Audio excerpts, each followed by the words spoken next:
So ayan mga super mom, nakapaglagay na tayo ng Belo Sunscreen Tinted.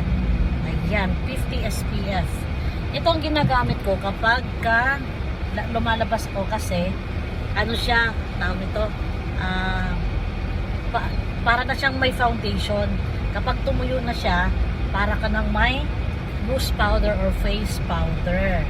So, sipin.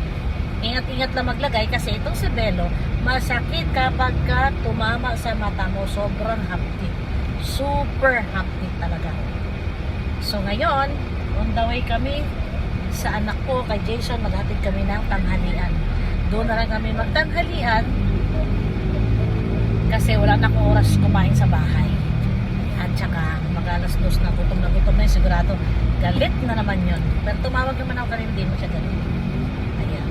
So patuyuin natin ang ating hair. Kaya ako na inipit kasi naglagay ako ng sunscreen para walang stone. Ayan. So on the go na naman tayo, on the road. It's Sunday, mamaya simba tayo after sa ating mga kabisihan. Bukas trabaho na naman. It's Monday. It's Monday. Work na naman tayo. Bukas, Monday. May pasok na bukas. Sus, ang lulusog ng ating mga braso. Saan ka pa? Braso is like. Kailangan natin mag-exercise. Laki. Minana ko to sa lola ko. Braso ng lola ko. Sobrang laki. Para tayo weightlifting. Ayan. So, ang ating buhok ay hindi na pantay ang kulay kasi humaba na siya. Meron na siyang ilang inch to. Ayan o. 2 inch ba to? Tama ba ako? Haba na. Pati na yung straight. Ito. Kailangan natin magpa-hair spa o magpa-hair treatment para kahit pa paano ito tumubo dito o umistraight na ng konti. Kasi ayaw ko magpa-ribbon ulit pagka wala pa isang taon. Pinapalagpas ko muna ng 1 year bago nagpapariban para hindi naman bugbog ang ating buhok. So ayan na. Medyo maluwag ang kalsada kasi linggo. Ang mga tao mga pamilya nasa kanilang bahay-bahay. Kaya sa mall ang maraming ngayon tao. Tapos sa mga simbahan. Diba? Katoliko ka man, born again ka man, o iglesia, nandoon na yung mga pamilya nagsimba. Kaya wala masyadong tao sa kalsada. As you see, sa likuran namin, diba? Isa lang nakikita mo. So, ayan.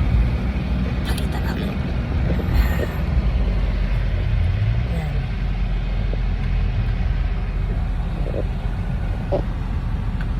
Ayan.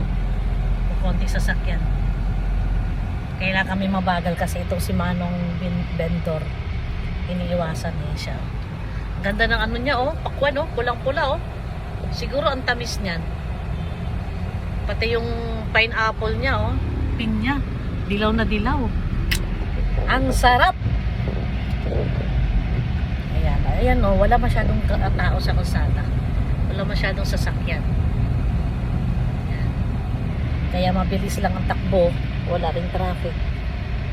Mag-i-stop ka lang kapag red light. Ayun, may kulot na. Lumabas na yung kulot. Pati yung itim ng buhok ay mahaba na rin.